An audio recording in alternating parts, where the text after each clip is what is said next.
हाँ, अब मैं नमस्कार दोस्तों, मैं ब्रजेश विश्वकर्मा आपका स्वागत करता हूं अपने यूट्यूब चैनल में सत कबीर करुणामय में। दोस्तों, मेरे चैनल पर आपको शास्त्रों के आधार से शास्त्र प्रमाणित जानकारी दी जाती है। इस चैनल में सिर्फ दंत कथा नहीं, सिर्फ ग्रंथों को दिखा दिखा कर पढ़ाया जाता है। ये चीज़ इसमें ये लिखी है, आप आँखों से पढ़ लीजिए। दोस्तों, बने रहिए। आज एक अहम मुद्दे पर चर्चा करने वाले हैं कि शिवलिंग की स्थापना कैसे हुई। अब आप देखिएगा, बने रहिए पूरे वीडियो में, लास्ट तक वीडियो देखना ना भूलें दोस्तों। जब तक वीडियो पूरा ना हो जाए, जब तक आप छोड़ के ना भागिए। ठीक है दोस्तों, अब आप शुरू करते हैं। रेडी। अब आपको ले चलते हैं शिव पुराण, संपूर्ण 11 खंड, 7 संहिताएं। हमें इसमें एक अनमोल प्रमाण को देखना है जो कि सर्वविदित है। इसमें समाज के सामने इस सच्चाई को पेश नहीं किया गया। समाज को यह प्रमाण और इस ग्रंथ को सही से पढ़ के नहीं सुनाया गया, लोगों को गुमराह कर दिया गया। अब आपको मैं बताता हूँ, ये बम्बई अक्षरों में मुद्रित है, सरल हिंदी भाषा है। 12वें अध्याय पे ले जाता हूँ।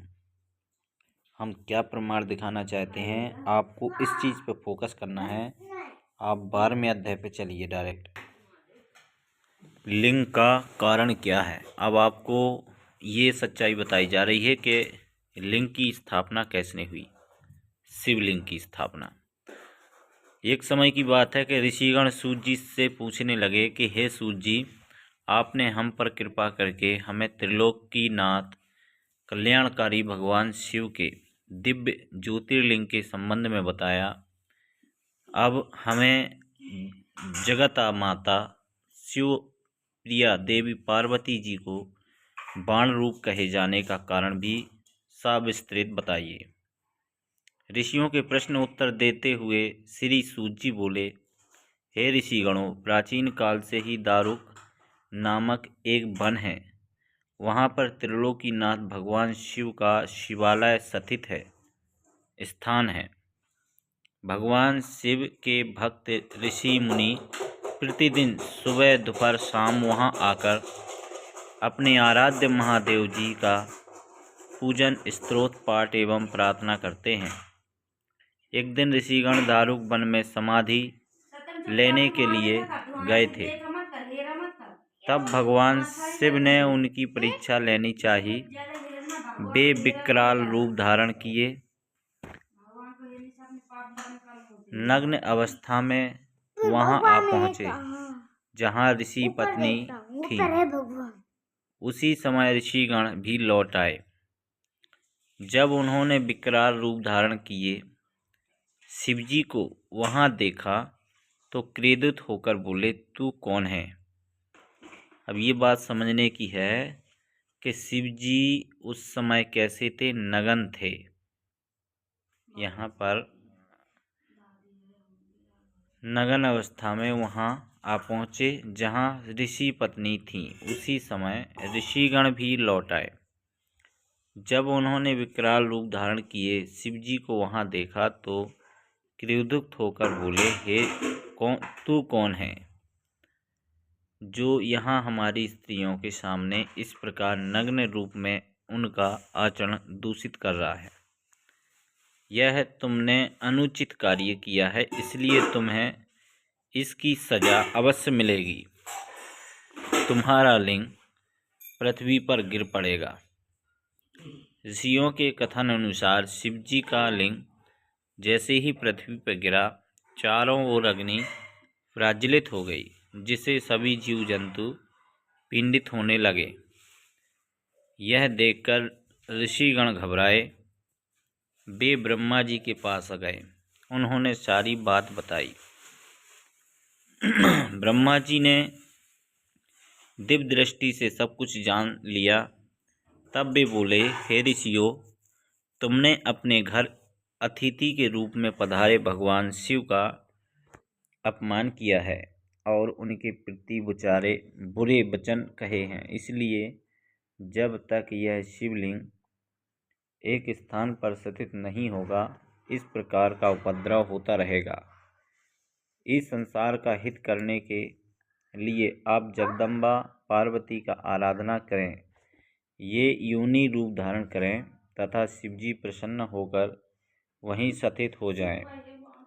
शास्त्रों के अनुसार अष्टदल की रचना करने के पश्चात उस पर घट स्थापना करो, फिर उसमें दूर्वा तथा पानी भरो।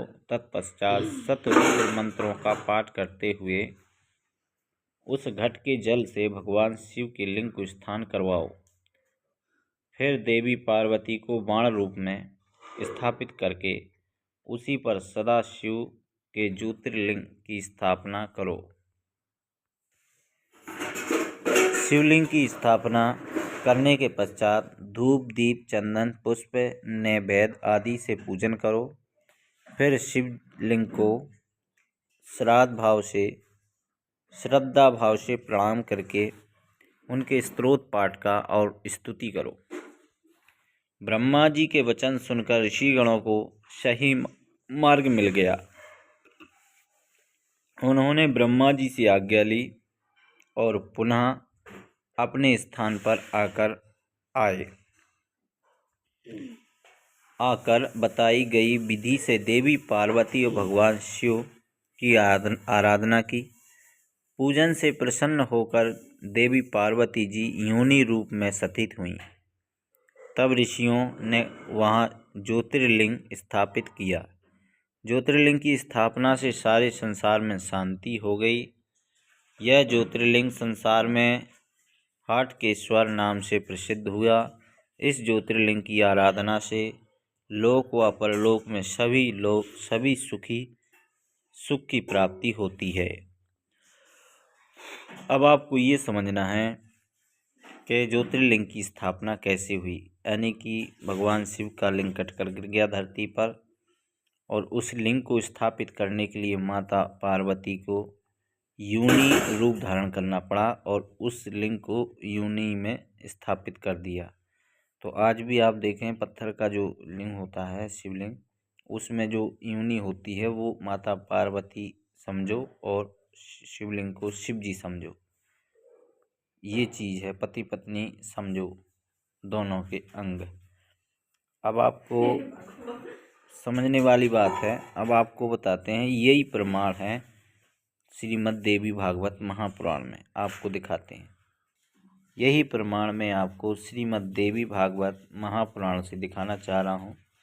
632 पृष्ठ पर 11वें अध्याय में आप क्या पढ़ेंगे, ये पूरा प्रकरण है वही जो आपको मैं खोल के दिखा रहा हूँ। मैं आपको संस्कृत पढ़ के भी सुना सकता हूँ अगर आप पढ़ना चाहें तो। जैसे कि शंभो पपत भुविलिंगमिदं पेरसिद्धं सपेन तेन चा भृगो विपिने गतस्व तम ये नरा भुवि भजन्ति कापालिनं तु तेषां सुखं कथमिहपि परतत्रमतः। आगे है, ये पूरा श्लोक है जो आपको मैंने पढ़ के सुना है। फिर नीचे यो भूदा गजानन गणपति महेशः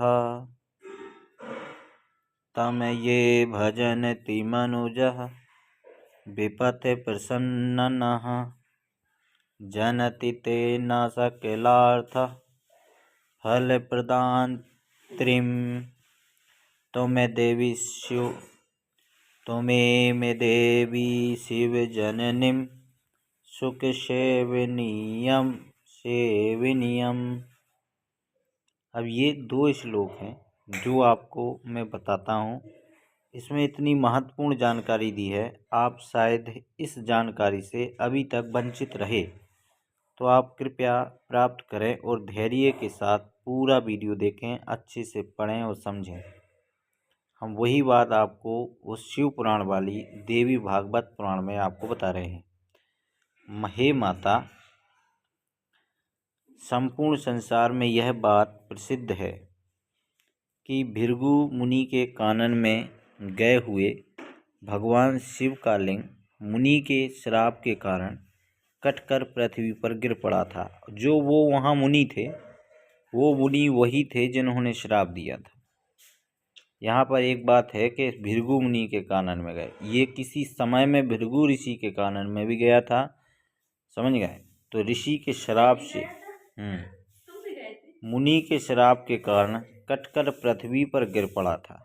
अतः जो पृथ्वी पर उन कापालिक शिव को ही भजते हैं, उन्हें इस लोक तथा परलोक में भी सुख कैसे प्राप्त हो सकता है। अब आप ये बात यहाँ समझनी है कि जो उस कटे हुए शिवलिंग को भजते हैं उनको सुख प्राप्त नहीं हो सकता। क्लियर हो गया? अब आगे सुनिए। शिव से जो गणों के अधिपति गणेश उत्पन्न हुए हैं, उन गणेश को जो लोग भजते हैं उनकी यह शरणागति व्यर्थ है। अब आप इसमें एक बात और क्लियर है माता के ग्रंथ में कि जो शिव के जो गणों के अधिपति गणेश हैं, जो शिव से उत्पन्न है, उन गणेश को जो लोग भजते हैं उनकी यह शरणागति व्यर्थ है। जय हो बंदी छोड़ की, कमाल कर दिया परमात्मा ने। ले भाई, सारी सामने धर दी सच्चाई है। ठीक है दोस्तों, इस प्रकार की जो वीडियो मैं आपको बना के दे रहा हूँ, आप इन वीडियो को अच्छे से समझें और तत्वों के आधार पर है। ये बेवकूफ़ नहीं इसमें किसी को बनाया गया है। ये चीज़ आपको कभी सुनने को नहीं मिली होगी जो दास ने हमारे पूज्य गुरुदेव संत रामपाल जी महाराज जी ने हम सभी भक्त समाज को बताई है। उन्हीं का ज्ञान है, बस अपन तो पढ़कर सुना रहे हैं गुरु जी की दया से। बोलो सतगुरुदेव जी की जय। बंदी छोड़ सतगुरु रामपाल जी महाराज। चैनल को सब्सक्राइब करें, लाइक करें, शेयर करें और नए नए वीडियो आपको मिलते रहेंगे। धन्यवाद।